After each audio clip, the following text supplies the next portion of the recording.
Hey Insiders, we've got a very special guest joining us here today who's recently just gone through our flagship course, LMA, which is the Life Mastery Achievers. And she's going to be coming on here. It's very early in the morning for her. She's going to be coming on here to talk about her experience from start to finish and everything else in between. And I guess just diving right in, if you wouldn't mind telling us what your name is and where it is that you're currently based right now. My name is Alpha Harper, and I'm currently based in St. Albert, Alberta, Canada. Alpha, lovely to connect with Oh, you. I know it's super sorry, early it's just in the morning. I just know north, just north of Edmonton. Sorry, just north of Edmonton, Alberta. Give people more geographical location.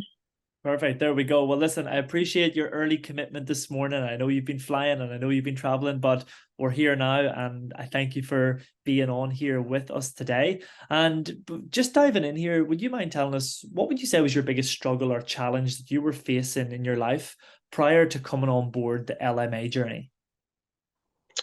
Honestly, I thought I was the only one experiencing anything like this, and I think I must have just caught something on the internet and heard Tim talk about something, and I went kind of like, what? Like, could this be something more than like I I feel that I have certain problems that are based on my past experience, and I couldn't recognize it. I had Sabina as my VIP coach for a while, and I said, I really don't understand what this is.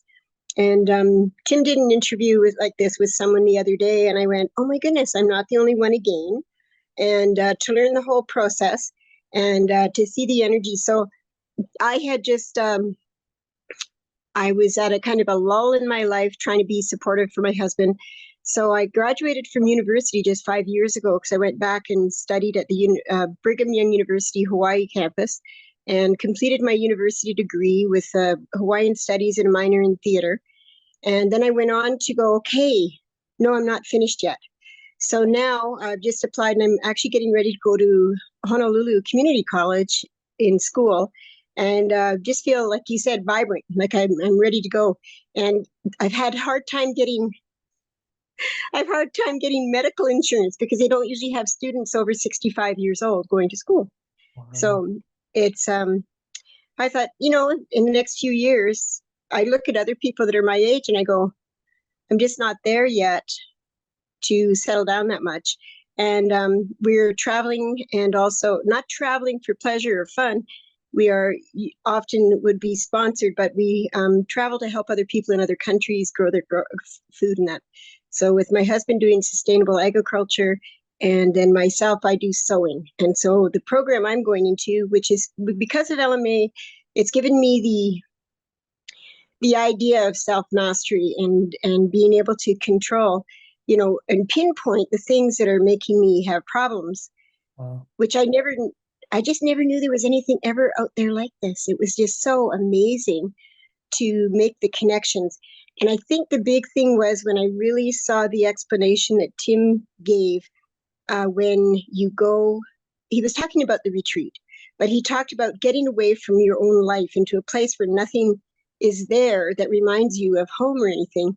Wow. And so in the different situations that I've been in, I've been able to stop and go, I don't have to worry about any of those things. I need to focus on me. I need to focus on my health. I Mm. need to focus on getting back going again so then I can be of service to other people. Wow. And what was it for you that made LMA a good fit for you? The coaches, and I like the presentations way. Um, I have relatives that are Asian, so that was kind of a connection too with Tim because I couldn't figure out what he was talking about because as a kid I was picked on. I think everybody at some time in their life is bullied, and I had been raised in a Royal Canadian Air Force family where we traveled every 3 years about that because my mom and dad wanted us to give the opportunity to explore the world, and we did. I was born in unique circumstances.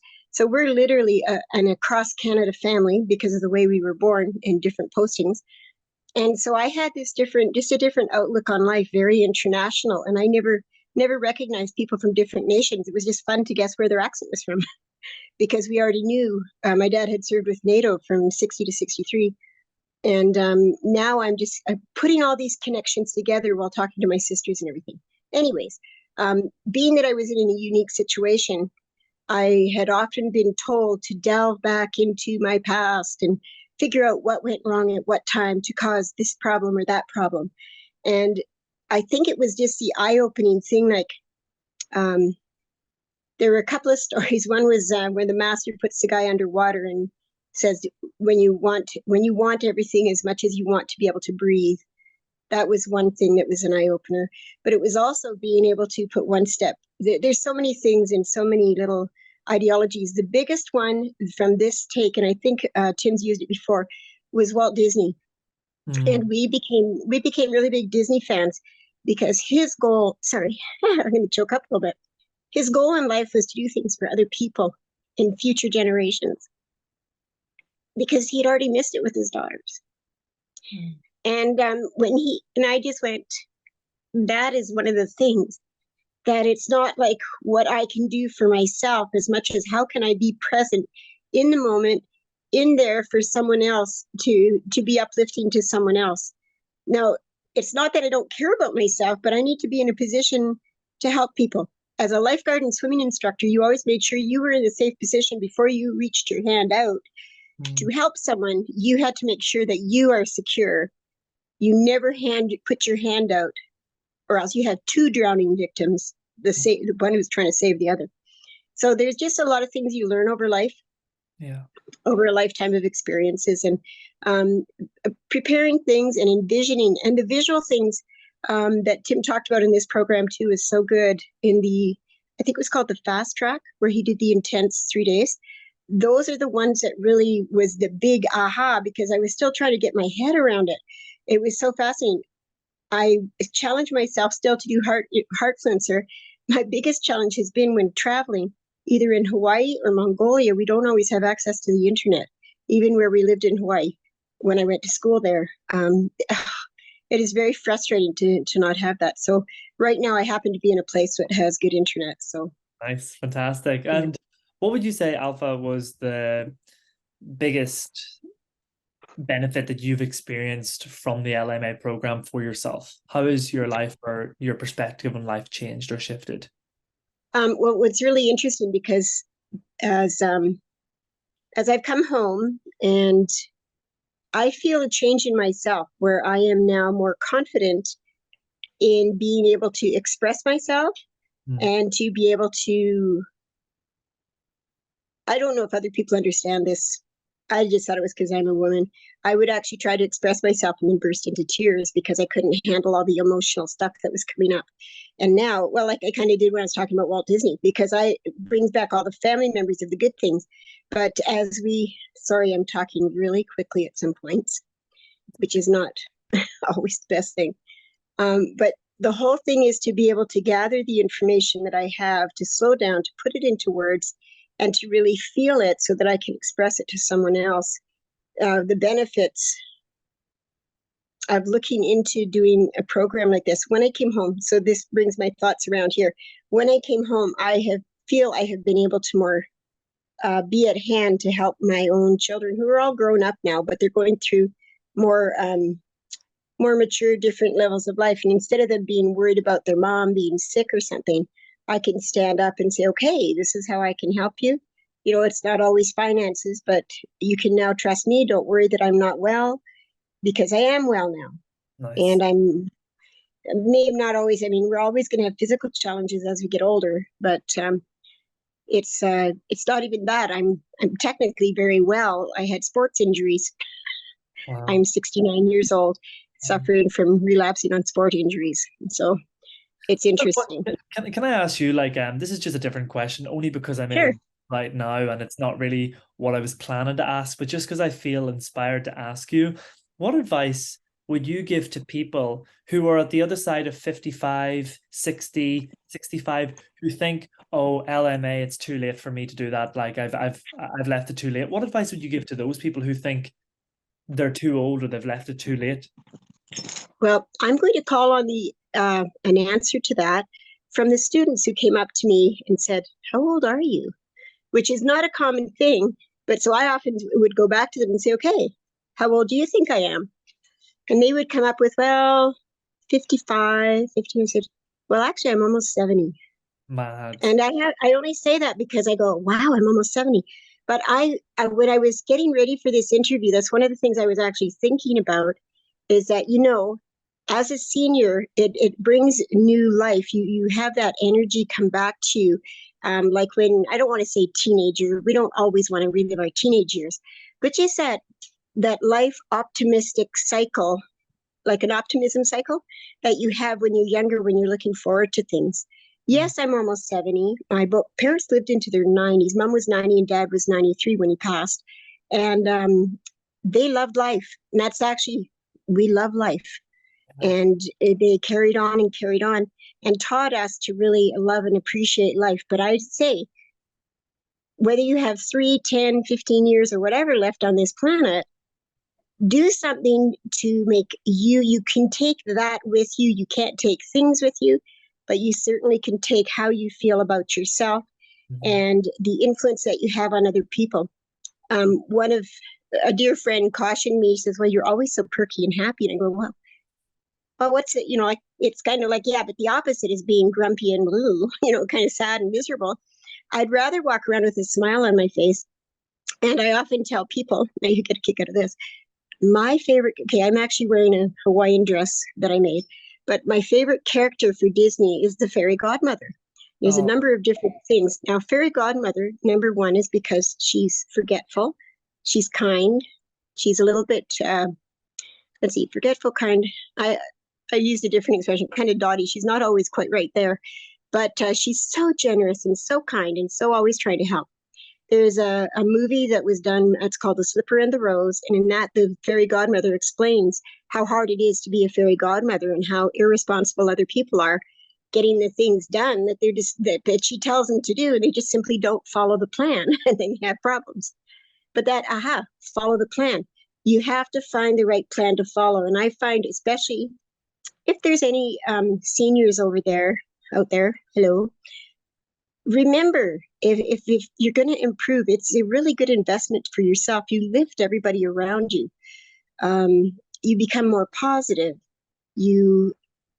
I can't say enough for that. I don't know, more positive, self-forgiving for things that, and it's understanding those things, coming to an understanding of the things that you've experienced in your life are not the things that are going to define you for the rest of your life. And I've often wondered, I have great respect for people who have written up their own eulogies and planned for their funerals, because you don't know what other people are going to say. And also what's written down by yourself in your own words, it's kind of good to get that feelings out so that you can actually explain. I don't know if that's kind of going off a little bit. Makes sense. There was an extremely good movie. Sorry, my dad was a movie buff. Extremely good movie I just saw recently, and it tells the story of Richard III, finding Richard III, and I think it's called The Lost King. And it's a true story of what took place when a woman insisted on finding the body of Richard III. And it's on YouTube, but it's actually took place. The Queen actually presented with her medal, and Richard III was reburied. They found his body. He wasn't a hunchback, but he did have scoliosis, apparently. So not technically a hunchback, but definitely a twisted spine. But it was a woman who basically had apparitions about he was being thought of incorrectly. Now, I'm talking about this is because words are important, and for us to feed ourselves dialogue that lead us astray. Richard III, from what they said in the story and from what I've been able to read, is he was in favor of the printing press, and he also brought in, now this could be corrected, he brought in the idea that you're wrong, you're innocent until proven guilty.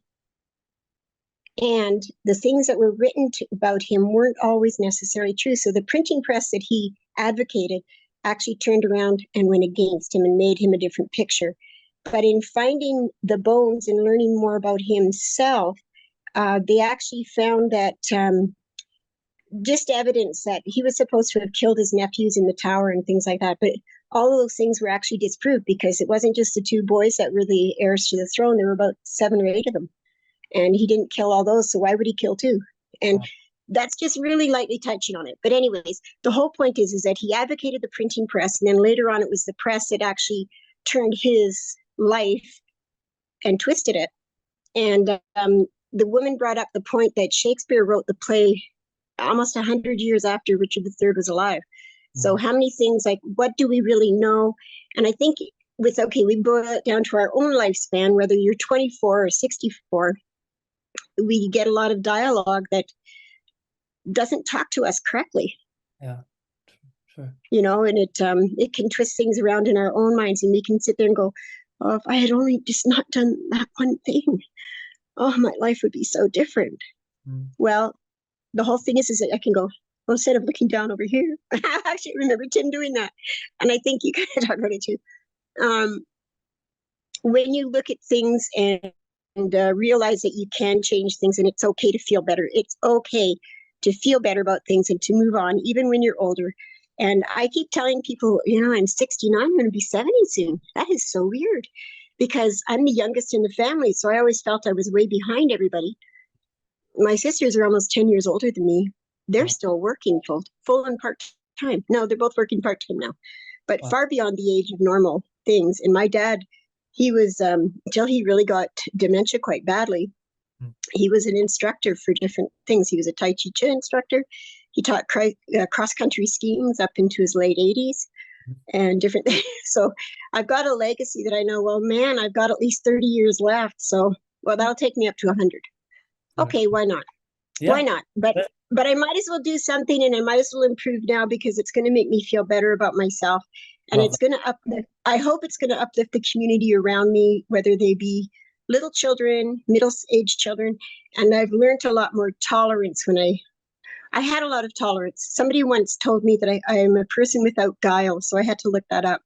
And it's just not judging people as they are, even though I was judged and I didn't like being judged. Therefore, I don't want to.